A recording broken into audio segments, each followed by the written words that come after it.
السلام علیکم ورحمۃ اللہ وبرکاتہ.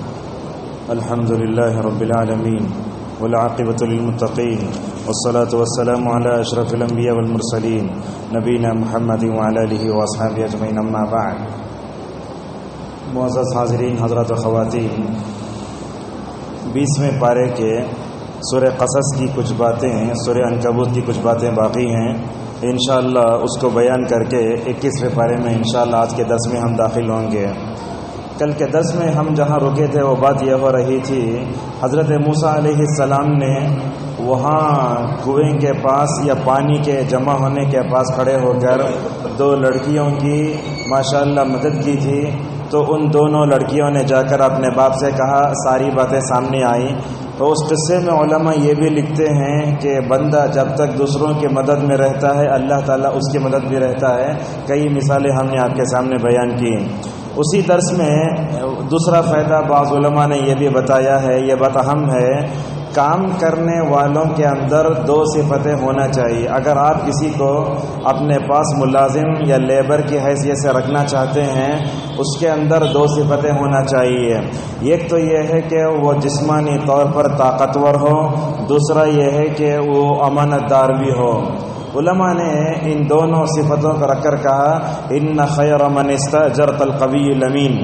آج کل ہم جن لوگوں کو ہم اپنے کام پہ رکھتے ہیں ان کے اندر یہ 2 صفتیں ہونا چاہیے. مگر علماء نے کہا کہ جو بھی آدمی کام کرتا ہے ان کی 4 قسمیں ہیں. پہلی قسم وہ ہے امانت دار بھی ہوتا ہے، طاقتور بھی ہوتا ہے. اگر کسی کے اندر یہ دونوں صفتیں پائی گئیں تو ایسے آدمی کو ہی ملازم اور لیبر کے طور پر رکھنا بہتر ہے، جیسا کہ موسیٰ علیہ السلام کے اندر یہ دونوں چیزیں تھیں. یہ قسم نہیں ہوئی. دوسری قسم ہے، بعض لوگ ہوتے ان کے اندر امانت داری بھی نہیں ہوتی، جسمانی طور پر طاقتور بھی نہیں رہتے. علماء نے کہا کہ یہ سب سے بیکار قسم کے لوگ ہیں. 2 ہوئے. نمبر 3، بعض لوگ امانت دار ہوتے ہیں مگر طاقتور نہیں ہوتے. یہ تیسری قسم ہے. چوتھی قسم یہ ہے، طاقت ہے امانت داری نہیں ہے. تو لہذا جہاں تک ہو سکے ہم سب کو اپنے اندر امانت داری بھی پیدا کرنا چاہیے، اور جسمانی طاقت کے ساتھ روحانی طاقت بھی اگر ہو ماشاءاللہ یہ بہت بڑی اچھی چیز ہے. معزز حاضرین، اسی طریقے سے اس قصے میں ہمیں یہ بھی معلوم ہوتا ہے موسیٰ کے اندر ماشاءاللہ اللہ تبارک و تعالیٰ نے جسمانی قوت بھی دی تھی اور ساتھ میں اللہ تبارک و تعالیٰ نے امانت داری بھی دی تھی. اور معزز حاضرین، اس قصے میں ایک بات یہ بھی معلوم ہوتی ہے، وہ لڑکی جب چل کر آئی بات کرنے کے واسطے تو اس کی چلن میں حیا تھی. تو معلوم یہ ہوا عورت جب چلتی ہے تو اس کو کیا کرنا چاہیے؟ حیا کے ساتھ چلنا چاہیے. اور اسی طریقے سے ماشاءاللہ یہ حیا کی جو صفت اس لڑکی کے اندر تھی نا، ماشاءاللہ اللہ تبارک و تعالیٰ نے یہ حیا کی صفت موسیٰ کے اندر بھی رکھی تھی. چنانچہ نبی کریم صلی اللہ علیہ وسلم نے بخاری کی حدیث میں کہا، کان موسیٰ علیہ السلام رجلا حیا فکان لا یرا متجردا. کہا موسیٰ علیہ السلام بڑے حیا والے انسان تھے، غیرت والے انسان تھے، شرم والے انسان تھے. زندگی میں اپنے جسم کا ذرہ برابر بھی حصہ لوگوں کے سامنے ظاہر نہیں فرمایا. دیکھیے حضرت موسیٰ حیا رکھنے والے تھے، اللہ تعالیٰ نے حیا رکھنے والی لڑکی ان کو ماشاءاللہ دی. تو اس سے معلوم ہوتا ہے اگر دونوں کے اندر حیا آ جائے نا ماں باپ کے اندر، ماشاءاللہ وہ گھر دنیا ہی میں جنت بنے گا.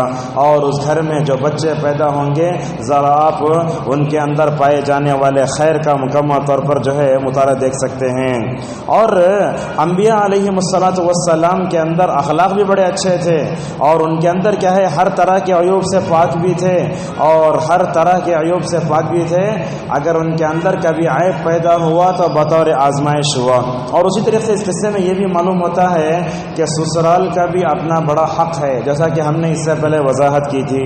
اور اسی طریقے سے یہ بات بھی ہمیں معلوم ہے کہ معاشرے میں بھلائی کا حکم دینا چاہیے، برائی سے روکنا چاہیے. یہ کہاں آئی بات؟ یہ ماشاءاللہ علماء کیسے کیسے اس قصے پر نظر دوڑاتے ہیں. دیکھیے وہ لڑکیاں جو تھیں نا پانی پکڑنے آئیں تو مردوں کے ساتھ جا کے مل کے, جیسے ہمارے پاس کچھ ہوتا کچھ تقسیم کرنے آئے تو وہ مردوں عورتیں پورے مل جاتے. ماشاءاللہ ان عورتوں کے اندر حیا کیسی تھی, جو لڑکیوں کے اندر پانی پکڑ رہے تھے ڈھکنا کھولنے نہیں ہو رہا تھا تو دور جا کھڑ گئے تھے, جیسے کہ علماء بتاتے ہیں. تو معلوم یہ ہوا یہ مردوں عورتوں کا ملنا معاشرے کے لیے بڑا خطرناک ہے. آج کل ہم دیکھتے ہیں ہر جگہ مل جاتے ہیں, اور ہم مردوں کو بھی ذرا عورتیں جہاں ہوتی ہیں وہاں سے ہٹ جانا چاہیے. دیکھو اللہ کے نبی صلی اللہ علیہ وسلم نے عورتوں سے کہا سب سے پہلے تم مسجد سے نکل جاؤ. جب تک عورتیں نہیں نکلتی اس کے بعد نبی کریم صلی اللہ علیہ وسلم مردوں کو نکالتے تھے. تو تراویح کے بعد جمعہ کے بعد خواتین چلی جاتی ہیں تو ان کو خود چاہیے کہ وہ جلد چلے جائیں, کہیں ایسا نہ ہو کہ دونوں مل کر نکلیں تو جو ہے اختلاط پیدا ہو جائے. اور عید سے نکلتے ہوئے بھی مکمل طور پر اس کا خیال کرنا چاہیے. یہ مردوں عورتوں کا جو آزادانہ اختلاط ہوتا ہے اس میں کیا ہوتا ہے, یہ دونوں اختلاط جو مردوں عورت ملتے رہتے ہیں بسوں میں, ٹرین میں, کیوں میں, یہ بہت بڑی برائی ہے. بلکہ بولتے ہیں جو مرد عورتوں کے ساتھ ملتا رہتا ہے باتیں کرتے رہتا ہے حیا ختم ہو جاتی ہے. ہمارے پاس اسکول میں کالجز میں خواتین رہتی بھی ہیں, وہ ہیڈ ماسٹر بات کر رہی ہے ابھی شرم و حیات نہیں رہتی اور پردے کا اہتمام بھی نہیں رہتا, جھک جھک کے بات کرتے رہتے. میں سمجھتا ہوں یہ شرعی اعتبار سے بڑا یہ جو ہے ایسا معاملہ ہے جہاں تک مرد کو عورت سے الگ ہونا چاہیے وہیں اجنبی عورت کو بھی مرد ہونے سے مکمل طور پر دور رہنا چاہیے. اور اسی طریقے سے اس قصے میں ہمیں اور ایک بات بھی یہ معلوم ہوتی ہے, بندہ کتنا ہی اونچے عہدے پر پہنچ جائے مگر وہ اللہ تعالیٰ کی رحمت سے بے نیاز نہیں ہو سکتا. اور اسی طریقے سے اس میں اور ایک بات بھی یہ معلوم ہوتی ہے, اللہ تبارک و تعالیٰ سے موسیٰ علیہ السلام کے بات کرنے کا انداز کیسے دیکھیں, کیا بولتے رب انی لما انزلت الی من خیر فقیر, اے اللہ یہ کام تیرے واسطے کیا, میں تیری رحمت کا محتاج ہوں. اور علماء یہاں یہ بھی لکھتے ہیں بندہ اگر کوئی نیک کام کیا تو اسے چھپا کر رکھنا. بعض علماء تو یہ بولتے جیسے تم اپنے برائیوں کو چھپاتے ہو نیکیوں کو بھی چھپاؤ. اسے عربی میں بولتے خبایا. نیکیوں کو کیوں چھپانا, اس لیے کہ اگر اس نیکی کو تم چھپاؤ گے اس کا واسطہ دے کر کل اللہ تبارک و تعالیٰ سے دعا کر سکتے ہو. موسیٰ نے کیا کیا, وہاں 2 لڑکیوں کو پانی پلایا, سب کو اعلان نہیں کیا کہ میں کریا. وہ کسے معلوم ہوا, اب موسیٰ کو معلوم, موسیٰ کے رب کو معلوم, لڑکیوں کو معلوم, لڑکے کے باپ کو معلوم. تو نیکی کام چھپا کر رکھنے سے مکمل طور پر بڑا فائدہ ہوتا ہے. اسی طریقے سے اور ایک بات بھی ہے, دیکھیے بڑی اچھی بات ہے, وہ لڑکیاں آ کر کیا بولی, ہمارے ابا تم نہ بلا رہے ہیں, تمہیں پانی پلائے نا, تم نہ بدلہ دینا چاہتے ہیں. ایک بات تو یہ کہی. اور اس کے بعد موسیٰ علیہ السلام نے جب ان لڑکیوں سے کہا کہ تم کیوں الگ کھڑی ہو, ما خطبکما, کیا بولتے کہو ہم پانی نہیں پلا سکتے, ہمارے باپ بوڑھے ہیں, وہ ڈھکن اٹھانا مشکل ہے. یہاں علماء خواتین غور سے سنیں یہ نقطے کو, اگر کسی عورت کو اجنبی مرد سے بات کرنے کی ضرورت پڑے تو شارٹ میں بات کرنا, لمبی بات نہیں کرنا. یہاں دونوں لڑکیوں نے موسیٰ علیہ السلام سے کہا ہمارے ابا بوڑھے ہیں, اتج بولے. دوسرے مطلب کیا بولے, ایسا بولے تمہیں پانی پلانا اس کا بدلہ دینے کے لیے ہمارے ابا تم نہ بلا رہے ہیں. دوسرے کچھ بھی بات نہیں کرے, راستہ بتا تو نہیں. تو اس سے معلوم ہوا جیسا کہ اللہ تعالیٰ نے سورہ احزاب میں آگے فرماتا ہے, اے نبی کی بیویوں اجنبی عورت سے بات کرے تو نرم و نازک لہجے سے بات نہیں کرنا, اس لیے کہ سامنے والے کے اندر اگر شہوت ہے, بیماری ہے اور اس کے اندر نفسانی خواہشات ہیں, وہ کیا کرے گا, وہ لچکدار آواز کو, سریلی آواز کو سن کر کیا ہو جائے گا, اس کے دل میں شہوت پیدا ہوگی. تو لہذا علماء نے یہ بھی بتایا اجنبی مردوں کے ساتھ عورت کو گفتگو کرتے ہوئے مختصر الفاظ میں گفتگو کرنا چاہیے. اور ایک بات بھی ہے, نیکی کا بدلہ نیکی. آج معاشرے میں ہم دیکھتے ہیں برائی کا بدلہ برائی. اگر کون تو بھی میری غیبت کرے تو میں اس کے پیچھے غیبت کر کے پورا کر دیتے. نہیں, ہمارے پاس اصول ہے اسلام میں, اینٹ کا جواب پتھر سے نہیں دیتے بلکہ دشمنی کا جواب ہمیشہ محبت سے دینا چاہیے. دیکھو جب موسیٰ علیہ السلام نے ان دونوں لڑکیوں کی خدمت کی نا تو ماشاءاللہ اس دونوں لڑکیوں کے باپ نے بلا کر اپنے گھر میں رکھا. 8 سال تک موسیٰ علیہ السلام یا 10 سال تک ان کے گھر میں رہے اور بولے دیکھو ٹینشن لینے کی ضرورت نہیں ہے, میں تم کو جو ہے مشقت میں نہیں ڈالوں گا. اور اسی طریقے سے اس میں ایک بات بھی معلوم ہوتی ہے، اچھے لوگ دوسروں کو ہمیشہ تکلیف میں نہیں ڈالتے. یہ بات ڈیپینڈ نوٹ کیجئے. جو لوگ اچھے ہوتے ہیں سامنے والوں کو تکلیف نہیں دیتے. ہمارے پاس بھی ماتحت ہوتے ہیں، کام کرنے والا، نقیب، جھاڑنے والے، مؤذن، یہ سب یاد رکھیے. ان لوگوں کو تکلیف نہیں دینا، ان لوگوں کے کیسے رہنا، ایسے انداز سے اخلاق سے پیش آنا.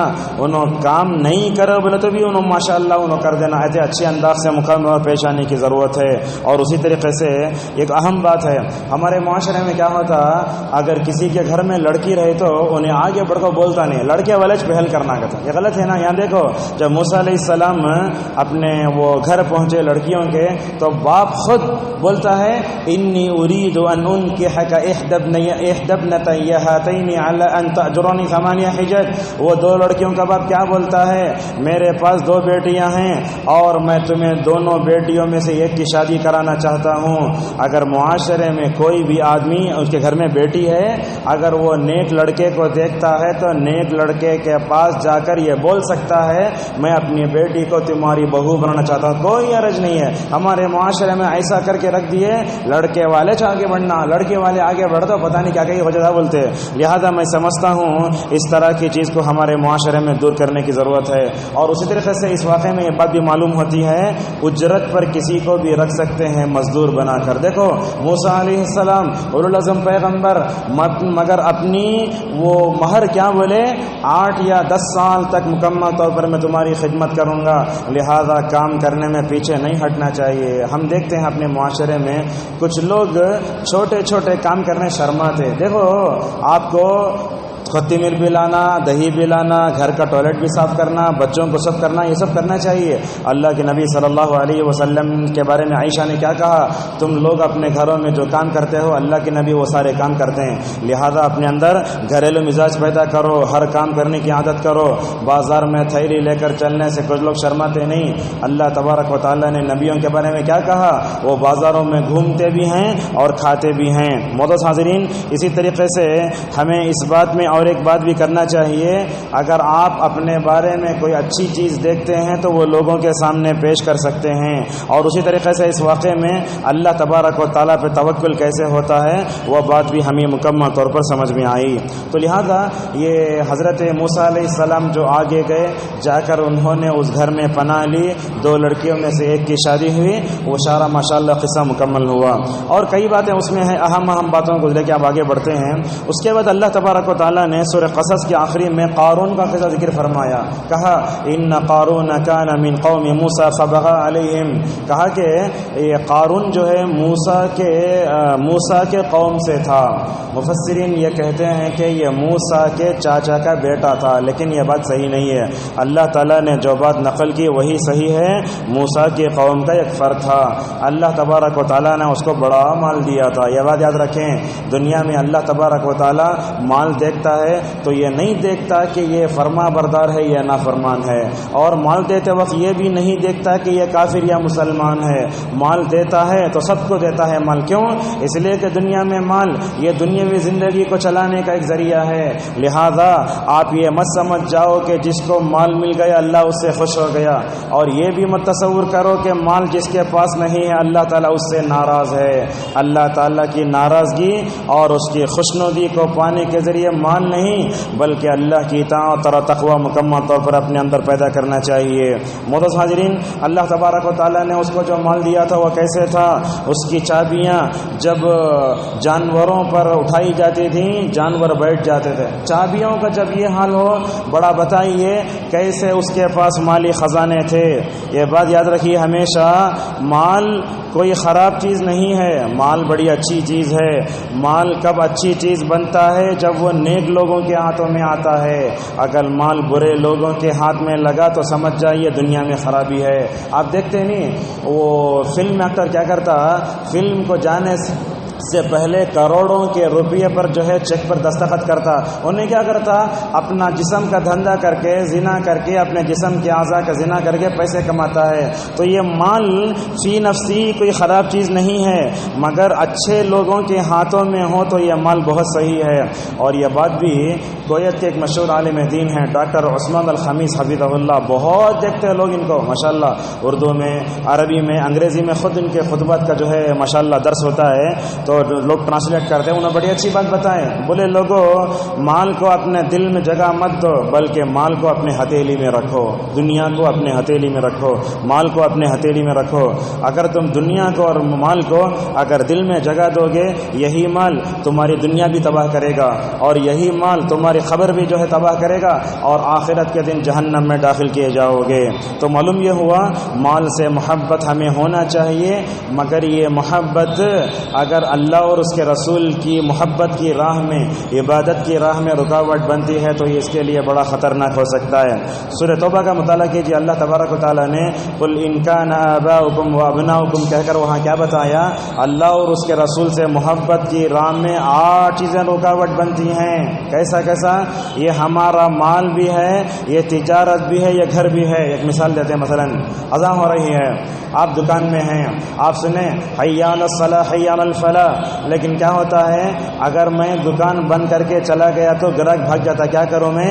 چھوڑو نماز کو، کمائیں گے۔ دیکھو ایک طرف اللہ کی محبت بھی آئی، مال کی محبت بھی آئی، آپ نے مال کی محبت کو اللہ کی محبت پر ترجیح دیا نا۔ یاد رکھو نماز چھوڑ کے جو پیسہ کماؤ گے، اللہ کی عبادت چھوڑ کر جو پیسہ کماؤ گے، اس کمائی میں ہرگز برکت نہیں رہے گی۔ اور خصوصاً جمعہ کے دن تاجر حضرات کو ہماری خصوصی یہ جو ہے گزارش ہے، جمعہ کے دن اپنی تجارت کو اذان ہونے سے پہلے بند کر دو۔ ہمارے پاس کیا ہوتا ہے، 2 بھائیاں رہے تو یہ جلدی نماز کا ہے، تو جا کے آجا، میں دیر سے نماز ہے وہاں چلے جاتا، تو تجارت بند نہیں ہونا، یہ غلط بات ہے نا۔ یاد رکھیے وہ تجارت جو آپ دکان میں بیٹھ کر کرتے ہیں اس میں نفع نقصان دونوں ہے، مگر آپ مسجد میں آ کر جو بیٹھ کر تجارت کرتے ہیں اللہ کے ساتھ، کیا تجارت؟ خطبہ سننا، نماز پڑھنا، سورہ کہف پڑھنا، دعائیں پڑھنا، یہ اللہ کے ساتھ تجارت کر رہے ہیں آپ، اور یہ وہ تجارت ہے جس میں نفع ہی نفع ہے اور اس میں ذرہ برابر بھی نقصان نہیں ہے۔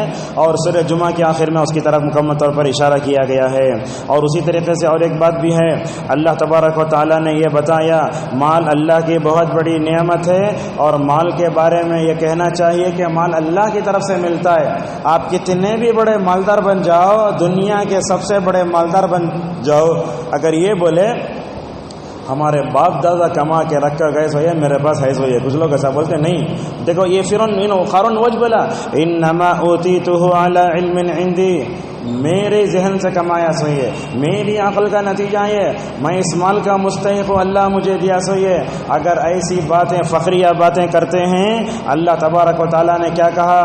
اللہ تبارک و تعالیٰ نے کہا اے قارون تیرے سے پہلے زبردست لوگوں کو بھی ہم نے ہلاک کر دیا ہے، تیرے اندر بھی تکبر ہوگا تو ہم ہلاک کریں گے۔ دیکھو یہ سورہ قصص میں فرعون قارون کو مال ملا تو وہ کیسے تکبر والا ہوا۔ اس سے پہلے سورت میں نمل میں دیکھو جب اللہ تبارک و تعالیٰ نے مال دیا تو حضرت سلیمان علیہ السلام اللہ کے سامنے کیسے جھک پڑے۔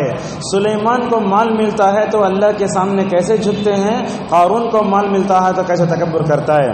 معزز حاضرین، اسی طریقے سے یہ قارون کے قصے میں اور ایک بات یہ بھی معلوم ہوتی ہے، مال ملنا قابل رش نہیں ہے، مال ملنے کے بعد نیکی کے راستوں میں خرچ کرنے کی توفیق ملے تو ایسا آدمی قابل رشک ہے۔ اللہ کے نبی صلی اللہ علیہ وسلم نے فرمایا رجل آتاہ اللہ مالا فسلطہ علی ہلکتہ فی الحق، آپ نے فرمایا جو بندہ ایسا ہے مال ملا مگر مال ملنے کے بعد حق میں خیر کے راستوں میں خرچ کرتا ہے، ایسا شخص دنیا میں قابل رشک ہے۔ اور اسی طریقے سے دنیا میں جب ہم مال کو دیکھتے ہیں تو لوگ 2 حصوں میں بٹ جاتے ہیں۔ بعض لوگوں کی آنکھوں پر مادہ پرستی کا عینک چڑھ جاتا ہے، وہ جب بھی دنیا کو دیکھتے ہیں مال مال مال ایسا بولتے ہیں۔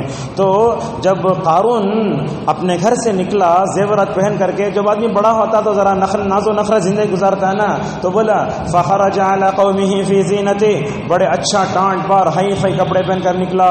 تو جن کے دلوں میں مال کی محبت ہے وہ لوگ کیا بولے، یا لیت لنا مثل ما اوتی قارون، بولے اللہ تعالیٰ قارون قارون کو جیسا مال دیا کہ مجھے بھی دے ڈالنا تھا، تو یہ سوچ غلط ہے۔ یہ دنیا میں کسی بھی مالداری کو دیکھ کر حرص مت کر لو، ایک بات۔ دوسری بات، جب مومنوں نے دیکھا کس کو؟ یہ قارون کو بھی، اور قارون جیسا ہم نے بھی اللہ دیا تو اچھا رنگا نا بول کر جو لوگ بولے، ان کو دیکھ کر جو ہے جن کے دلوں میں ہدایت تھی، جو اسلام کو اور اللہ کی اطاعت کو بہت بڑی چیز سمجھتے تھے، انہوں نے کہا وَيْلَكُمْ ثَوَابُ اللَّهِ خَيْرٌ لِمَنْ آمَنَ وَعَمِلَ صَالِحًا۔ کہا دیکھو تمہاری اس سوچ پر افسوس ہے، مال مال مال، اگر کسی کو مال ملا تو اس مالدار کو دیکھ کر اپنا منہ چھوٹا کر لینا اور ہدایت کی دولت کو کم تر سمجھنا، یہ بہت بڑی خطرناک چیز ہے۔ ورنہ تو اللہ تبارک و تعالی دنیا میں صبر کی لذت بہت کم لوگوں کو دیتا ہے۔ معزز حاضرین، اسی طریقے سے مال، یہ قارون کے قصے میں اور ایک بات بھی معلوم ہوتی ہے، مال جب سخت مال آتا ہے تو انسان سرکش ہو جاتا ہے۔ عموماً دیکھتے ہیں آپ، جن کو مال ملتا ہے ان کے اندر سرکشی کہیں نہ کہیں رہتی ہے، اور اس کے بعد اور ایک مال جب ملتا ہے دل بھی سخت ہو جاتا ہے۔ معزز حاضرین، یہ بات ہم آپ کے سامنے بتاتے ہیں، رمضان کا موقع ہے۔ حضرت عبد الرحمن ابن عوف رضی اللہ عنہ، بڑے مالدار صحابی، اتنے مالدار صحابی، غزوہ تبوک میں انہوں جو دیے، ابو بکر عمر کے بعد عثمان کے بعد سب سے زیادہ مال ان کا تھا۔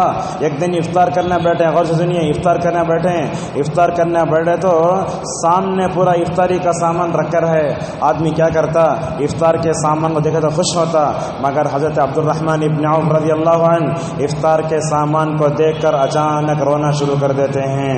لوگ پوچھتے ہیں اے عبد الرحمن ابن عوف، افطار کرتے وقت آپ کی آنکھوں میں آنسو کیوں آئے؟ تو کیا بولتے ہیں، دیکھو لوگوں، میں بیٹھا ہوں، ایسے وقت میں مجھے نبی کریم صلی اللہ علیہ وسلم کے چچا حمزہ یاد آتے ہیں۔ دیکھو حمزہ اتنے مالدار رہ کر بھی حمزہ کو یاد کرتے ہیں۔ بولتے عبد الرحمن ابن عوف رضی اللہ عنہ، لوگوں مجھے حضرت مصعب بن عمیر رضی اللہ عنہ یاد آتے ہیں، جن کو غزوہ احد میں شہید کیا گیا، سر پر کپڑا ڈال کے پیروں پر گھاس ڈال کر دفن کر دیا گیا تھا۔ دیکھو عبد الرحمن ابن عوف اتنے مالدار رہنے کے باوجود بھی ان کے دل میں کبھی حمزہ ہیں تو ان کے دل میں کبھی جو ہے کون ہے؟ مصعب بن عمیر رضی اللہ عنہ ہیں۔ اللہ سے آپ دعا کروائے، اللہ مال دے تو ساتھ میں دل بھی دے، اور مال کے فتنے سے مجھے بچا کر رکھ۔ اور اللہ کے نبی صلی اللہ علیہ وسلم نے یہ بھی فرمایا، کیا کہا؟ میری ہر امت کے لیے ایک فتنہ ہے، میری امت کا سب سے بڑا فتنہ مال ہے۔ مال انسان کے لیے فتنہ کیسے بنتا ہے؟ دیکھیے بہت ہوتا ہے، مثلا اپنے لیے زیادہ خرچ کرنا، اپنی بیوی کے لیے خرچ کرنا، بچوں کے لیے خرچ کرنا، اپنے گھر پر خرچ کرنا، ہوتے انسان سنن و نوافل چھوڑتا آتا ہے، بعض میں فرائض اس کے لیے بھاری بن جاتے ہیں، پہلی صف میں رہتا ہے، دوسری صف میں رہتا ہے، بعد میں اتوار کو آتا ہے، اتوار سے اس کے بعد نماز کا انکار کر کے چھوڑ دیتا ہے۔ ایسے بہت سے لوگ ہیں، بلکہ آج کل تو مسلمانوں کو دیکھنے سے سمجھ میں نہیں آتا کہ یہ مسلمان ہے یا غیر مسلم ہے۔ یہ مال کا فتنہ ایسا، عورتوں کے پاس مال ہے تو کیا ہوتا؟ ان کے کپڑے پہننے کا انداز بدل جاتا، اپنے بیٹیوں کو جینس پینٹ پہناتے ہیں، اپنے بیٹیوں کو ٹی شرٹ پہناتے ہیں، اور ایسے ہی گاڑیاں لے کر دیتے ہیں، گھومتے رہتے ہیں۔ مال خرچ کرنا صحیح جگہ جہاں آپ کو اجر ملے، اگر فضول خرچی سے کرتے ہیں تو یہ مال کا بہت بڑا فتنہ ہے۔ معزز حاضرین، مال جب آتا ہے تو یاد رکھیے مال اپنے ساتھ تکبر بھی لے کر آتا ہے۔ تکبر بڑی غلیظ چیز ہے۔ علامہ ابن القیم رحمہ اللہ کہتے ہیں اگر کسی کے اندر 3 برے اخلاق ہو تو سارے برے اخلاق آ جاتے ہیں۔ وہ کیا وہ؟ سب سے پہلے تکبر، دوسرا ہے مال کی حرص، تیسرا ہے حسد۔ اگر یہ تینوں چیزیں کسی کے اندر آ گئی نا، ساری برائیاں آ جاتی ہیں۔ اب دیکھو اللہ تعالیٰ ابلیس کو اور پورے فرشتوں کو سجدہ کرو بولا، کس کے سامنے؟ آدم کے سامنے۔ تو کیا بولا انہیں؟ تو مجھے مٹی سے، تو مجھے آگ سے پیدا کرو، مٹی سے ہم سکھو بولتا کیا؟ تو یہ تکبر آیا۔ یہ تکبر جو آتا ہے ابلیس کی طرف سے ہی آتا ہے۔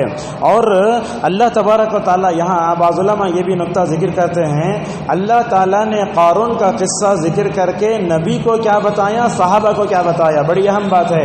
اللہ تبارک و تعالیٰ نے یہ قارون کا قصہ ذکر کر کے رسول اکرم صلی اللہ علیہ وسلم کو بتایا، اے محمد دیکھو مکی دور میں آپ کے سامنے قارون جیسے بڑے بڑے مالدار ہوں گے، اللہ تعالیٰ نے جیسے قارون کو ہلاک کیا، یہ مال رکھ کے تکبر کرنے والے اور آپ کا انکار کرنے والے اور آپ کے خلاف خرچ کرنے والوں کو بھی اللہ تعالیٰ ہلاک کر کے رہے گا۔ اور اسی طریقے سے صحابہ کو بھی تسلی دی گئی، آپ ان کو دیکھ کر اپنا دل مکمل طور پر چھوٹا نہ کرو۔ معزز حاضرین، مال دیکھو غلط جگہ جہاں خرچ ہوتا ہے وہاں فساد برپا ہوتا ہے۔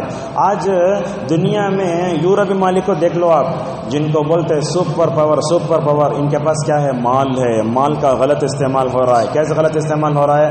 ہتھیار خریدنے، انہیں اسے مارتا، یہ سب ہو رہا ہے۔ یہ مال غلط جگہ استعمال ہوتا ہے، دنیا میں فساد برپا ہوتا ہے۔ اور اسی طریقے سے ہمیں اپنے زندگی کے ہر موڑ پر غرور سے بھی اپنے آپ کو مکمل طور پر تکبر سے روکنا چاہیے۔ بات یاد رکھیں آپ، انسان کے اندر اگر توحید ہے تو ساتھ میں انسان کے اندر جھکاؤ آتا ہے۔ دیکھو آپ جب اللہ کے سامنے جھکتے، رکوع میں کیا بولتے؟ رکوع میں جھک کر یہ بولتے، اے اللہ میرے دل میں جو غرور ہو رہا ہے میں توڑ رہا ہوں اسے۔ آپ رکوع میں بول رہی ہیں۔ جب سجدے میں جا رہے ہیں اپنے ساتھ اعضاء بلکہ اپنا ماتھا پیشانی زمین پر رکھ کے بولتے، اے اللہ تو غنی ہے، تو حمید ہے، میں رحمت کا بھکاری ہوں اور تیرے رحمت سے میں ایک پلک جھپکنے کے برابر بھی بے ریاض نہیں ہو سکتا۔ اسی لیے یاد رکھیں، رکوع سجدے میں جو لوگ برابر نہیں جھکتے ان کے دلوں میں تکبر ہے، اور جو لوگ تکبر کرتے ہیں اللہ تبارک و تعالیٰ ایسے لوگوں کی طرف ہرگز نہیں دیکھے گا۔ اور قرآن کریم میں اللہ تبارک و تعالیٰ تکبر کے بارے میں کئی آیتیں اتاری، کہیں کہا الیس فی جہنم مثوی للمتکبرین۔ تکبر کسے بولتے؟ بولے تو تکبر کا مطلب یہ ہے کہ لوگوں کو حقیر سمجھنا اور حق کا انکار کرنا۔ آپ اچھے کپڑے پہنو، اچھے جوتے پہنو، کوئی حرج کی بات نہیں ہے، مگر آپ کے اندر لوگوں کو حقیر سمجھنے کا مادہ نہیں ہونا، ایک چیز۔ دوسری چیز یہ ہے اگر آپ کے سامنے حق سلیقے سے بیان کیا جائے تو آپ کے اندر حق کو ماننے کی صفت ہونا چاہیے۔ معزز حاضرین، یہ تکبر بڑی خطرناک چیز ہے۔ احنف ابن قیس رحمہ اللہ کہتے ہیں مجھے آدم کے بیٹے پر تعجب ہوتا، دیکھیے مجھے آدم کے بیٹے پر تعجب ہوتا ہے، آدم کا ہر بیٹا کہاں سے پیدا ہوا بول کے اگر سوچ لیا تو تکبر کرنا چھوڑ دے گا۔ حقیقت میں یہی ہے۔ اور اسی طریقے سے تکبر جس آدمی کے دل میں رائی کے دانے کے برابر بھی ہوگا وہ جنت میں نہیں جائے گا۔ حضرت نوح علیہ السلام کی وفات کا وقت قریب آیا تو انہوں نے اپنے بچوں کو بلا کر کیا کہا، اے میرے بچوں میں تم کو دو باتوں سے روکتا ہوں، شرک سے بھی تکبر سے بھی۔ دیکھو شرک آتا ہے، تکبر آتا ہے۔ اور کفار مکہ کو سب دیکھیں آپ، غیر مسلموں کو دیکھیں آپ، ان کے اندر تکبر بڑا ہوتا ہے۔ کیسے؟ ایک مثال دے دیکھیے، مومن یہ ہاتھ سے پیتا، کیوں پیتا؟ عاجزی ان کی ساری، یہ نبی سنت صلی اللہ علیہ وسلم کی سنت ہے۔ یہ کافر دیکھیں یہ ہاتھ سے پیتا، کیوں پیتا؟ تکبر ہے، شیطان کی طرف سے آتا ہے۔ اور اسی طریقے سے حضرت سعد رضی اللہ عنہ اپنے بیٹے سے کہتے ہیں، اے میرے بیٹے تم تکبر سے بچ کر رہو۔ علامہ ابن تیمیہ رحمہ اللہ نے کہا جو بندہ اپنے دل میں تکبر کرتا ہے اس کی نماز صحیح نہیں ہے۔ تکبر کو اپنے دل سے نکالو۔ اللہ کے سامنے جھکتے اٹھتے سب کچھ بولتے مگر پھر بھی بندہ تکبر کرتا ہے تو یہ صحیح نہیں ہے۔ اور تکبر کرنے سے کیا کیا نقصانات ہوتے ہیں علماء نے بہت لکھا ہے۔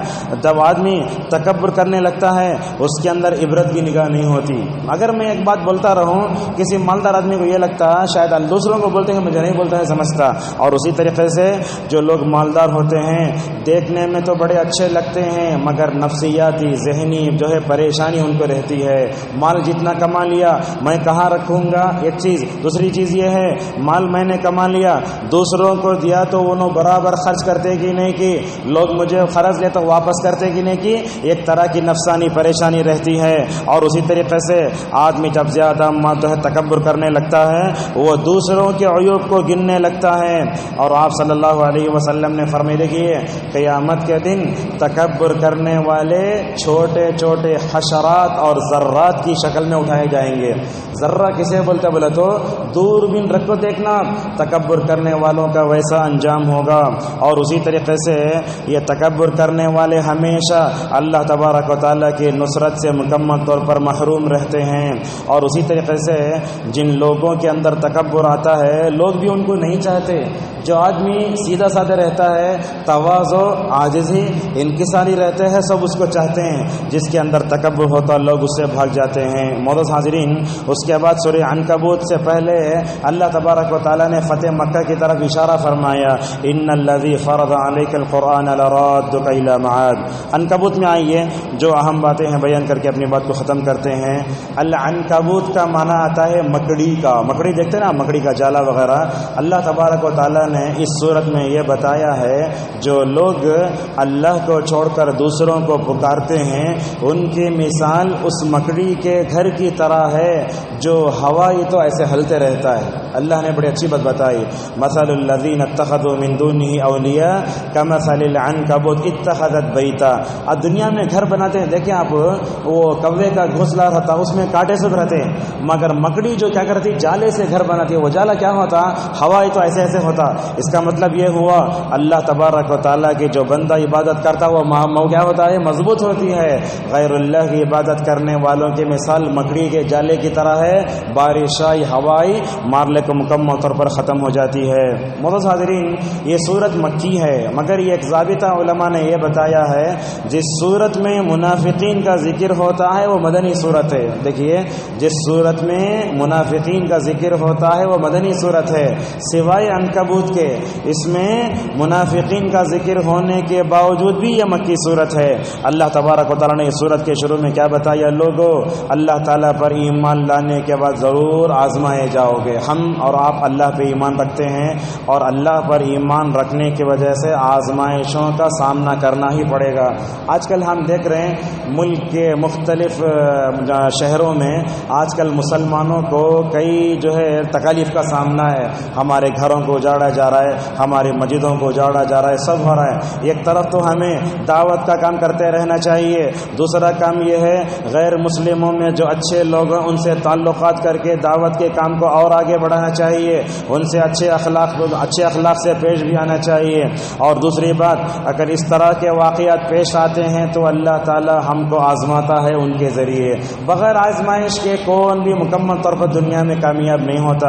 اسی لیے حسن بصری رحمہ اللہ نے کہا، ایمان وہ ہے جو انسان کے دل میں پیوست ہو جائے، ورنہ تو ایمان صرف نیک تمناؤں کا نام نہیں ہے۔ دیکھو، اللہ کے نبی صلی اللہ علیہ وسلم کو اور آپ صلی اللہ علیہ وسلم کے صحابہ کو مکی دور میں تو کتنے آزمائے گئے۔ حضرت بلال کو عاجز بیٹھ کے ظہر کے بعد بات کر رہے تھے ہم، مکے کی جو گرمی ہے 50 ڈگری ہوتی، اور وہاں جو گرمی ہوتی ہے ہندوستان گرمی الگ ہے۔ مکہ مدینے میں، عرب میں، UAE میں ادھر ادھر بغیر اے سی کے رہنے کا تصور ہی نہیں کر سکتے آپ۔ ذرا وہاں کی گرمی، وہاں چٹان اتنی گرمی پڑتی، پتھروں پر پتھرے پورے کالے ہو جاتے۔ ذرا اس سیاق میں یہ دیکھو حضرت بلال رضی اللہ عنہ کو کیسے گرم ریت پر لٹایا جاتا ہوگا، ذرا اس گرمی کا، ذرا کالے پتھروں کا۔ ان کالے پتھروں کے بعد بلال کو گھسیٹا جاتا تھا، وہ کیسے احد احد بولتے تھے۔ اگر آپ سے یہ کہیں ظہر کی نماز کے بعد چپل کے بغیر روڈ پہ چلے تو ہم برداشت نہیں کر سکتے، وہ حضرات صحابہ اکرام مکی دور میں توحید پر کیسے جم کر رہتے تھے۔ یہی واقعہ ہے، صحیح مسلم کی روایت ہے، حضرت خباب بن عبد رضی اللہ عنہ کہتے ہیں اللہ کے نبی صلی اللہ علیہ وسلم کعبۃ اللہ کو ٹیک لگائے بیٹھے تھے۔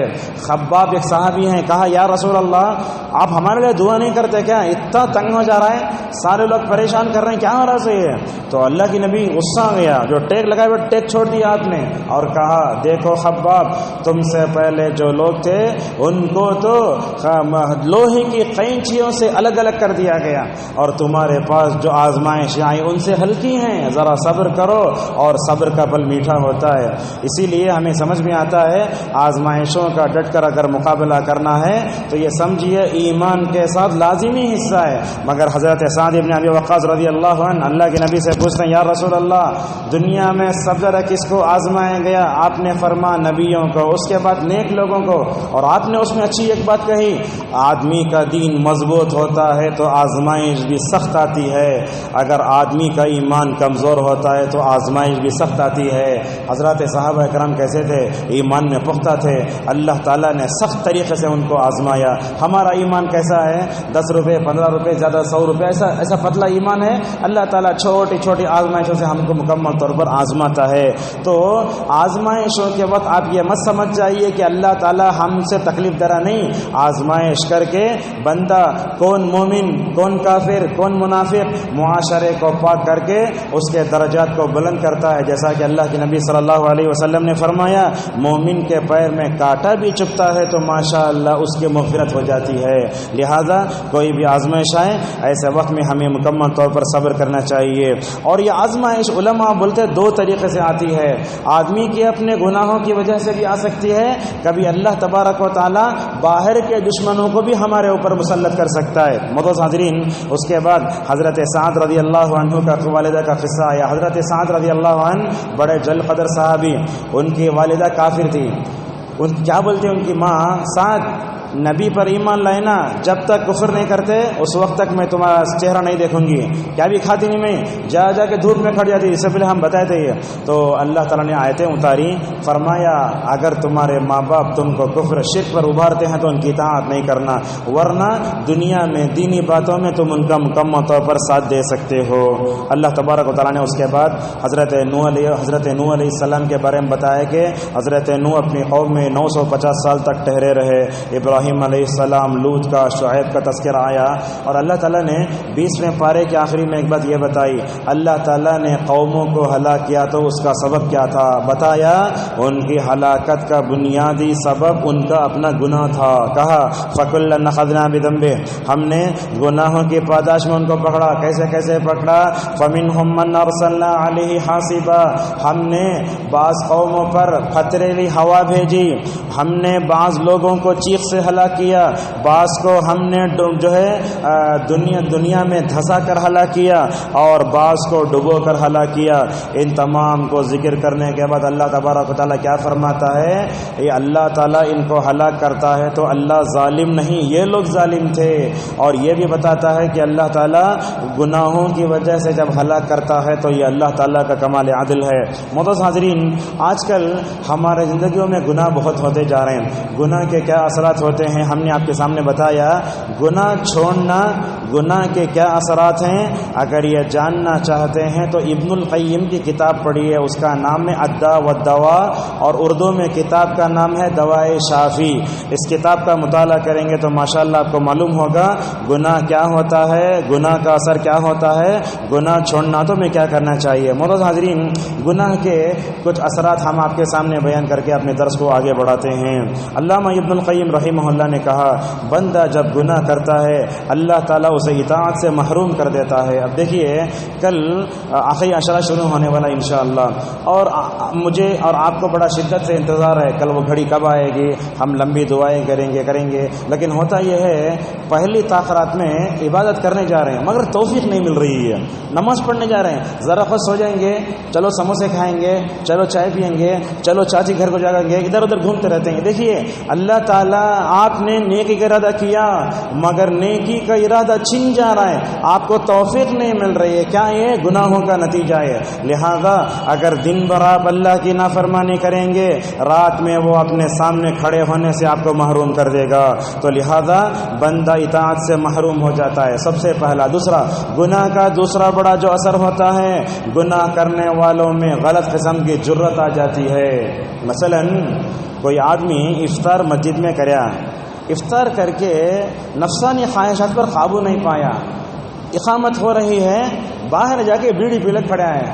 کون تو بھی آدمی بولا بیڑی کے جائی تم جا کے نماز پڑھو, میری فکر ہے کہ تم نہ دیکھو. غلط قسم کی جرت. یہ گناہ بندہ کرا تو وہ الگ بات ہے, کون تو بولے تو اسے شرمندہ ہونا اور اللہ کا شکر ادا کرنا, میری اصلاح کرنے والے پیدا ہوئے بول کے اسے بولتے چوری سینہ زوری. یہ گناہ کرنے کے بعد غلط قسم کی جرت کبھی پیدا نہیں ہونا چاہیے. آج کل تو ہم دیکھتے ہیں یہ گرل فرینڈ بائی فرینڈ کے اصطلاحات بھی آئے ہیں. کبھی کبھی ایسا ہوتا ہے مسلم لڑکی کو غیر مسلم لڑکے کے ساتھ دیکھتے, ایسی چیزیں کئی آتی ہیں. لوگ کیا کرتے, اسے دور سے ویڈیو پکڑتے, اب جا کو سمجھاتے, دیکھو ماں ایسا نہیں کرنا, بولا تو تمہیں اپنا رستہ دیکھنے کو چاہو. دیکھو کسی ایک تو اجنبی لڑکا, دوسرا غیر مسلم, ویڈیو بھی پکڑی جا رہی تب بھی وہ سدھرتا نہیں ہے. لہذا گناہ کی وجہ سے غلط قسم کی جرت پیدا ہوتی ہے. اور دوسرا, گناہ کی وجہ سے بندہ اکیلا ہو جاتا ہے. اگر آپ نیک رہو ماشاءاللہ آپ کے ساتھ کئی لوگ رہیں گے, نیک ہیں. اگر آپ گنہگار ہوں گے آپ کے پاس کوئی بھی نہیں آئے گا. یہی تو بات اللہ کے نبی صلی اللہ علیہ وسلم نے حدیث بتائی. کیا فرمایا, اللہ تبارک و تعالی جب کسی بندے سے دیکھو اللہ تعالی جب کسی بندے سے بغض و عداوت کا اعلان کرتا ہے تو جبرائیل کو بلاتا ہے, کہتا ہے اے جبرائیل فلاں سے دشمنی کرو. اعلان ہوتا ہے, تو لہذا دنیا والے بھی اس سے بغض و عداوت کرنا شروع کر دیتے ہیں۔ یاد رکھو، نیک رہو ایک ہو جاؤ گے، سب آپ سے محبت کریں گے۔ اگر برے ہو جاؤ گے تو آپ کو کوئی تھوک کر دیکھنے والا بھی اور آپ سے محبت کرنے والا بھی ہرگز نہیں رہے گا۔ لہذا یہ نیک اگر ہوتے ہیں تو اللہ تعالیٰ نیکی کی وجہ سے آپ کی محبت لوگوں کے دلوں میں ڈالتا، اگر آپ برے ہیں تو آپ کی بغض و عداوت جو ہے لوگوں کے دلوں میں آ جاتی ہے۔ اور معزز حاضرین، اس طریقے سے چوتھا نقصان، گناہوں کا ایک نقصان یہ بھی ہوتا ہے، دل میں نیکی کا ارادہ کمزور ہوتا جاتا۔ کیسے ہے؟ ایک آدمی ہمیشہ برائی کر رہا ہے، ایک فقیر آپ کے سامنے آیا، آپ کے جیب میں 10 روپے ہیں، آپ وہ اٹھانا چاہتے ہیں مگر دل برائی کی محبت دل میں اتنی ہے، ہاتھ جا رہا ہے، پھر نہیں، دیکھو آگے جاؤ، دیکھو آپ کے پاس پیسے بھی تھے، سامنے ڈالنا بھی چاہتے تھے، مگر برائی کی وجہ سے نیکی کا ارادہ بھی کمزور پڑ جاتا ہے۔ اور اسی طریقے سے یہ بات بھی یاد رکھیں آپ، جس کے اندر گناہ ہوتے ہیں اس سے حیا کا خاتمہ ہو جاتا ہے۔ اللہ کے نبی صلی اللہ علیہ وسلم نے فرمایا، ایمان و حیا مل کر ہیں، اگر دونوں میں سے ایک بھی اٹھا دوسرا اٹھ جائے گا۔ اگر گناہ کرے آپ بے حیا ہو گئے، سمجھو بے حیا جب ہوں گے ایمان کا بھی خاتمہ ہو جائے گا۔ اور اسی طریقے سے گناہ کرنے والا سب سے پہلے اللہ کی نظر میں گرتا ہے، اس کے بعد نبی کی نظر میں گرتا ہے، اس کے بعد لوگوں کی نظر سے گر جاتا ہے۔ شادی کے موقع پر ہم لوگ شیروانی، سوٹ، چڑھاوا سب کچھ پہن کے جاتے، مگر اس کی دل کی کیفیت ہے اللہ ہی بہتر جانتا ہے۔ دنیا والوں کو اچھے کپڑے پہن کر لوگوں کو دھوکے میں ڈال سکتے، مگر آپ کی دل کی کیفیت کیا ہے، آپ اچھے ہیں یا برے، لوگ ہی مکمل طور پر نہیں پہچان سکتے، اللہ تبارک و تعالیٰ پہچان سکتا ہے۔ اللہ نے فرمایا، وَمَن يُهِنِ اللَّهُ فَمَا لَهُ مِن مُكْرِمٍ، دنیا کے بڑے سے بڑا اسٹیج ایک گنہگار کو عزت دے سکتا ہے، لیکن وہ عزت وقتی ہے، مگر اللہ کی نظر میں بندہ جب گر جاتا ہے اس کو اٹھنے کے لیے توبہ ہی مکمل طور پر شرط ہے۔ اور معزز حاضرین، یہ بات یاد رکھیں آپ، جب انسان گناہ کرتا ہے اس کا اثر کہاں ہوتا ہے؟ چہرے پر بھی ہوتا ہے، جسم پر بھی ہوتا ہے، زمین پر بھی ہوتا ہے۔ حضرت عبداللہ ابن عباس رضی اللہ عنہما نے کیا فرمایا؟ دیکھو کتنی اچھی بات کہا، نیکی کا اثر کیسے ہوتا ہے؟ دیکھو، نیکی کرنے والے کے دل میں نور ہوتا ہے، ایک بات۔ دوسرا، نیکی کرنے والے کے چہرے میں رونق ہوتی ہے۔ ہم آپ سے پوچھتے ہیں، رات میں ایک نوجوان تہجد پڑھا، اس کے چہرے پر رونق پائیں گے آپ، لیکن وہ دوسرا نوجوان رات بھر موبائل کے سامنے گندی چیزیں دیکھتا رہا، دونوں کے چہروں میں آپ اچھی طرح فرق بتا سکتے ہیں دیکھ کر، یہ چہرہ وہ ہے جو اللہ کے سامنے کھڑا رہا، یہ وہ چہرہ ہے، چہرہ خود بتاتا ہے کہ اس نے مکمل طور پر گناہ کیا۔ عثمان رضی اللہ عنہ ایک دن اپنے گھر میں بیٹھے تھے، غور سے سنیے، عثمان رضی اللہ عنہ ایک دن اپنے گھر میں بیٹھے تھے، ایک آدمی ان کے پاس آیا، جن کے پاس عثمان رضی اللہ عنہ کے پاس آیا تو عثمان رضی اللہ عنہ کیا بولے، میرے پاس جو آدمی آیا ہے انہیں آنے سے پہلے عورت کو دیکھ کو آیا ہے۔ اللہ اکبر! عثمان رضی اللہ عنہ کی آنکھوں میں حیا کیسی تھی، دیکھو، بے حیا آنکھ کو دیکھ لے تو پہچان لیتے تھے۔ وہ آدمی کیا پوچھا معلوم عثمان رضی اللہ عنہ سے، تمہارے پاس وہی آئی کیا؟ اللہ اکبر! وہی آئی کیا؟ تو آنکھ میں حیا مکمل طور پر ہوتی ہے، آنکھ میں حیا بھی ہوتی ہے، بے حیائی بھی ہوتی ہے۔ لہذا معلوم ہوا نیکی کرنے والے کے دل میں روشنی، چہرے پہ رونق، اور نیکی کرنے والے کے دل میں، بدن میں طاقت بھی ہوتی ہے۔ ان نوجوانوں کو دیکھو جو ہمیشہ مسجد میں لگے رہتے ہیں، ماشاءاللہ کیسے طاقتور ہوتے ہیں، لڑکیوں کے پیچھے بھاگنے والے، لو کرنے والے یا کرنے والے جسمانی طور پر بھی کمزور ہوتے ہیں۔ اور یہ بات بولتے ہوئے مجھے شرم یہ محسوس ہوتی ہے، کئی ایسے نوجوان شادی سے پہلے ناکارہ ہو گئے، عیب کو چھپا کر شادی کی، بعد میں خلا کی نوبت بھی آتی ہے، یہ گناہوں کی وجہ سے آتی ہے۔ معزز حاضرین، اسی طریقے سے نیکیوں کی وجہ سے رزق میں کشادگی آتی ہے۔ ہم نے آپ کے بعد کئی کہا آج کے نوجوانوں کے پاس ڈگریاں ہیں لیکن کمائی نہیں، کیوں؟ اس لیے کہ نیک ہو تو ڈگری ہو تو رزق نہیں آتا، جب بندہ اگر صحیح ہوتا ہے تو رزق میں کشادگی آتی ہے۔ اور فرمایا نیکی کی وجہ سے اللہ تبارک و تعالیٰ لوگوں کی طرف محبت بھی ڈالتا ہے۔ اس کا برعکس سنیے کیا ہوتا ہے، اگر انسان برا ہو، سب سے پہلے کہا گناہوں کی وجہ سے دل میں تاریکی پیدا ہوتی ہے اور چہرے میں کیا ہوتی ہے، ایک عیب دار آتا ہے، اس عیب کو چھپانے کے لیے کوشش کرو، چھپ نہیں سکتا ہو۔ اور اسی طریقے سے کہا بندہ جب گناہ کرتے رہتا ہے جسمانی طور پر روحانی طور پر کمزور ہو جاتا ہے، اس کے رزق میں کمی آتی ہے، اور جو بندہ گناہ کرتے رہتا ہے لوگ بھی مکمل طور پر اس سے نفرت کرنے لگتے ہیں۔ یاد رکھیے گناہ کے بعد گناہ کا احساس کرنا، فوراً توبہ کرنا، گناہوں کو مٹانے والے اعمال کرنا، یہ ہمارے لیے بہت ضروری ہے۔ محترم حاضرین، اللہ تبارک و تعالیٰ نے اس کے بعد یہ کہا لوگوں جب بھی مثال بیان کیجیے تو مثال سے مکمل طور پر عبرت حاصل کرو۔ اللہ تبارک و تعالیٰ نے اس کے بعد یہ فرمایا رزق کے معاملے میں انسان کو پریشان نہیں ہونا، دیکھو پرندوں کو اڑتے رہتے ہیں ادھر ادھر، اللہ تعالیٰ جتنا رزق لکھا ہے مکمل طور پر مل کر رہے گا۔ اس کے بعد اللہ نے فرمایا ہمارے راستے میں جو جہاد کرے گا، اللہ تعالیٰ ہمارے راستے میں جو کوشش کرے گا، اللہ تبارک و تعالیٰ اس کو جو ہے آگے بڑھائے گا۔ اس کے بعد سورہ روم میں کچھ باتیں آئیں، انشاءاللہ 5 منٹ میں اپنے درس کو ختم کرتے ہیں۔ روم یہ کیا ہے؟ روم انگلش کا نہیں ہے، روم بولے تو اٹالی ہے۔ یہ کیا ہے؟ مشرکین چاہتے تھے کہ فارس غالب آ جائیں رومیوں پر، اور مسلمان چاہتے تھے روم غالب آ جائیں فارس پر، اس لیے کہ وہ اہل کتاب ہیں۔ اللہ تبارک و تعالیٰ نے ان دونوں کے درمیان میں جو جنگ ہوئی اور جنگ میں کون جیتے کون ہارے، اللہ تبارک و تعالیٰ نے اس کا ذکر کیا ہے، اسی کو الروم کہا گیا ہے۔ اور اللہ نے اس کے بعد ایک بات یہ بھی کہی، اللہ تعالیٰ کی مدد آتی ہے تو بندے کو خوش بھی ہونا چاہیے۔ اسی لیے شاید مسیلمہ کذاب، کون؟ نبوت کا دعویٰ کرنے والا، جب یہ نبوت کا دعویٰ کرنے والا مرانا تو حضرت ابوبکر صدیق رضی اللہ عنہ نے اللہ کے سامنے سجدہ شکر کیا۔ لہذا ہمیں اللہ کی طرف سے کوئی بھی خوشی کی چیز آتی ہے اس کو لے کر سجدہ شکر کا ایک مثال دے دیکھیے۔ حضرت زید بن ثابت رضی اللہ عنہ کہتے ہیں اللہ کے نبی صلی اللہ علیہ وسلم نے ایک مرتبہ لمبا سجدہ کیا، ہم نے یہ سمجھا یہ لمبا سجدہ جو کر رہے ہیں گویا حالت سجدہ میں اللہ کے نبی کا انتقال ہو چکا ہے، اتنا لمبا سجدہ کیا۔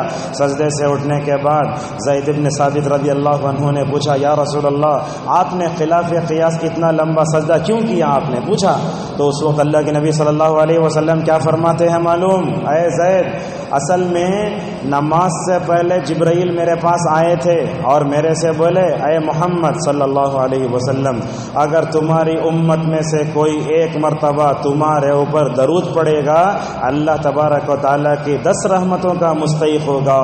نبی پر درود پڑھو، اللہ کی 10 رحمتوں کے مستحق ہو جاؤ۔ نبی کو کتنی خوشی ہوئی ہوگی؟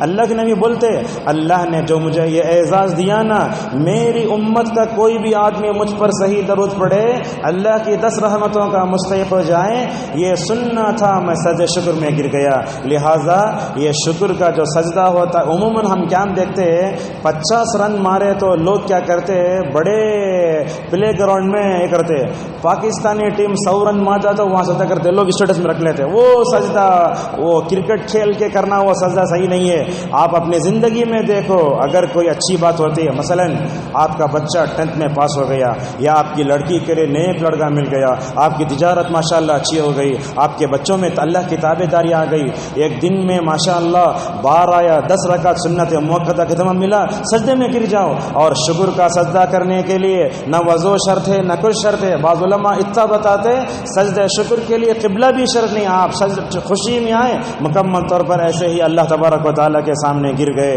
معزز حاضرین، اللہ تبارک و تعالیٰ نے اس صورت میں 5 نمازوں کا تذکرہ فرمایا، 5 نمازوں کا ذکر قرآن میں ہے، اور اللہ تعالیٰ نے اس صورت میں اللہ تبارک و تعالیٰ کی کئی نشانیوں کا تذکرہ فرمایا۔ کیا کیا نشانیاں ہیں؟ سب سے پہلے فرمایا مٹی سے پیدا کیا، یہ نشانی ہے۔ اس کے بعد اللہ تعالیٰ نے شادی کے 3 فائدے بتائے۔ کیا کہا؟ شادی کرنے کے بعد بندے کو سکون ملتا ہے۔ سکون کسے ملتا؟ یہ دولہا کو بھی دلہن کو بھی۔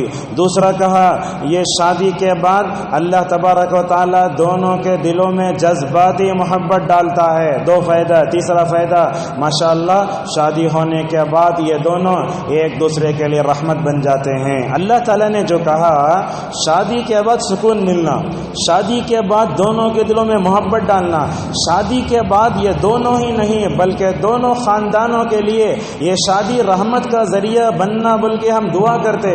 لیکن افسوس کی بات ہے، یہ بات یاد رکھیے، یہ تینوں چیزیں اگر حاصل کرنا بولے تو شریعت کے مطابق شادی کرنا۔ اگر آپ دینداری کو چھوڑ کر مالداری بھی خاندانی خوبصورتی کو دیکھ کر شادی کریں گے چیز نہیں ملے گی۔ لیکن ماشاءاللہ یہ بھی ہے دینداری کے ساتھ اگر خوبصورتی مل گئی نور علی نور، دینداری فرسٹ رینک، اس کے بعد دینداری کے ساتھ خاندان میں اچھا ملا الحمدللہ، دینداری کے ساتھ مالداری حسب نسب ملا۔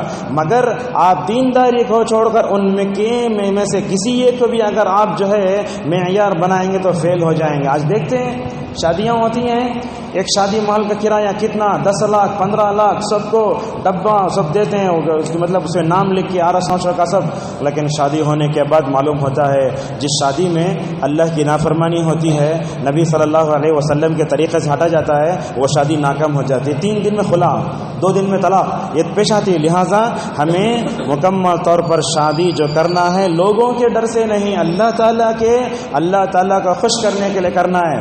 ایک جملہ ہمیں اپنی زندگیوں میں بہت سنتے ہیں، لوگ کیا بولتے کی، یہ لوگ کیا بولتے کی جو آتا وہی آدمی بولتا ہے جس کے دل میں اللہ کا ڈر نہیں ہوتا ہے۔ یاد رکھیے میرے سے پوری مخلوق نالا اور ناراض ہو جائے، مجھے اپنے رب کو راضی کرنا ہے۔ ایسا ہے پوری مخلوق خوش ہو جائے اور اللہ تعالیٰ ناراض ہو جائے تو یہ تو گناہ کبیرہ بتایا علماء نے۔ اور اسی طریقے سے زمین و آسمان کی پیدائش، اور اسی طریقے سے اللہ تعالیٰ نے مختلف زبانیں اور مختلف رنگ پیدا کیے۔ دیکھو ماں باپ کا رنگ ایک ہوتا ہے، کیسا ہوتا ہے؟ باپ گورا ہے بیوی کالی ہے، دونوں سے جو بچے پیدا ہوتے کالے گورے سونے پیدا ہوتے۔ ایک آدمی کو کیا ہوا، وہ کالا بچہ پیدا ہوا، انہوں نے کیا کیا، نبی کے پاس آ کر بولا کیا یہ میرے پاس کالا بچہ پیدا ہوا ہے؟ تو نبی کریم صلی اللہ علیہ وسلم کیسے انداز سمجھاتے تھے، آپ نے کہا دیکھو تمہارے اونٹ بھی ہیں، اونٹ میں کیا ہوتا سولا رنگ بھی ہے کالا رنگ بھی ہے، اس کے بچے جب ہوتے ہیں تو پوری طرح ماں کی طرح ہونا ضروری نہیں ہے، رنگ مل مل کے آتا ہے۔ اللہ کے نبی صلی اللہ علیہ وسلم ایسے سمجھاتے تھے۔ تو یہ مختلف رنگوں کا ہونا، مختلف زبان ہونا کا اللہ کی بہت بڑی نشانی۔ اور آپ ہندوستان میں دیکھیں لاکھوں زبانیں، لکھی جانے والی زبانیں الگ ہیں، بولنے والی زبانیں کتنی ہیں آپ کو بتائیں؟ یہاں سے منگلور کا علاقہ ہے، وہاں چلے جائیں آپ، لوگ کنڑا بھی بولتے اور تیلگو بھی بولتے اور خاص طور پر کیرلا کی زبان بھی بولتے۔ وہاں سے مل کر اور ایک زبان بڑی تولو، وہ زبان دونوں میں مکس ہے اس میں۔ اللہ کے نبی صلی اللہ علیہ وسلم اپنے صحابہ کو مختلف زبانیں سیکھنے کا حکم بھی دیتے تھے۔ آپ صلی اللہ علیہ وسلم نے زید بن ثابت رضی اللہ عنہ سے کہا اے زید تم یہودیوں کی زبان سیکھ لو۔ کیوں سیکھنا؟ اس لیے کہ انہوں اپنی زبان میں اسلام کے خلاف جو سازشیں کرتے کہ وہ مجھے سمجھ میں نہیں آ رہا ہے، اگر تم اس زبان کو سیکھ کر یہودیوں کی سازش کے بارے میں مجھے بتاؤ گے سمجھ میں آ جائے گا۔ لہٰذا ہمیں جہاں رہتے ہیں وہاں کی زبان سیکھنا۔ یہاں خود دیکھتے ہیں ہم کرناٹک وغیرہ میں بہت کم مسلمانوں کو، خود علماء کو بھی کناڑی بہت مشکل سے آتی ہے، اردو بولتے عربی بولتے تچ، انگریزی بھی نہیں آتی یا کنڑی بھی نہیں آتی۔ لہٰذا علاقائی زبانوں میں دسترس پیدا کرنا اور پیدا کر کے یہ کام کرنے کی بڑی سخت ضرورت ہے۔ معزز حاضرین، اس طریقے سے نیند اللہ کی بہت بڑی نعمت ہے، نیند اللہ کی بہت بڑی نعمت ہے۔ یہ راتوں میں اللہ تبارک و تعالیٰ نیند نہ رکھتا تو سارے لوگ دیوانے ہو جاتے۔ تاخراتوں میں دیکھتے نہیں، اگر ذرہ بھی نہیں سوئے تو سحری کے وقت انسان کو قے آنا شروع ہو جاتا۔ یہ نیند اللہ کی بہت بڑی نعمت ہے، اور نیند کے لیے اللہ تعالیٰ نے ماحول بھی کیسا پیدا کیا۔ دیکھو انسان جب سوتا ہے زیرو لائٹ بھی آف کر ڈالتا۔ اللہ تعالیٰ نے انسان کی فطرت کیسے رکھی، اندھیرے کو پسند کرتا، جب وہ سونا چاہتا ہے تو کائنات میں بھی ماشاءاللہ اندھیرا پھیل جاتا ہے۔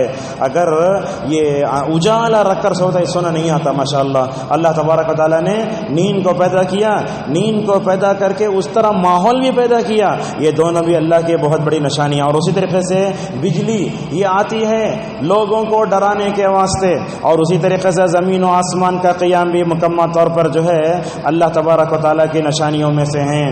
اور اللہ تبارک و تعالیٰ نے اس کے بعد اور ایک بات کہی, کیا کہا؟ ظہر الفساد فی البر والبحر بما کسبت ایدی الناس. کہا ہر جگہ آج فساد پھیل گیا ہے. کیوں پھیلا ہے؟ ہمارے گناہوں کی وجہ سے. گناہ ہیں, اگر گناہوں کی وجہ سے اللہ تعالیٰ ہلاک کرنے پر آئے, سارے لوگوں کو مکمل طور ہلاک کر دے. مجاہد رحمہ اللہ نے بڑی اچھی بات کہی. کیا کرتے ہیں؟ جانور انسان پر لعنت کرتے ہیں. کیسے لعنت کرتے ہیں؟ کیا بولتے ہیں؟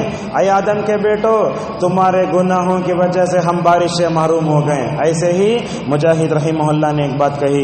اس کے بعد سورہ لقمان میں جو چیز آئیں وہ بیان کر کے 5 منٹ میں اپنی بات کو ختم کرتے ہیں. لقمان اس میں حکمت والی کتاب ہے.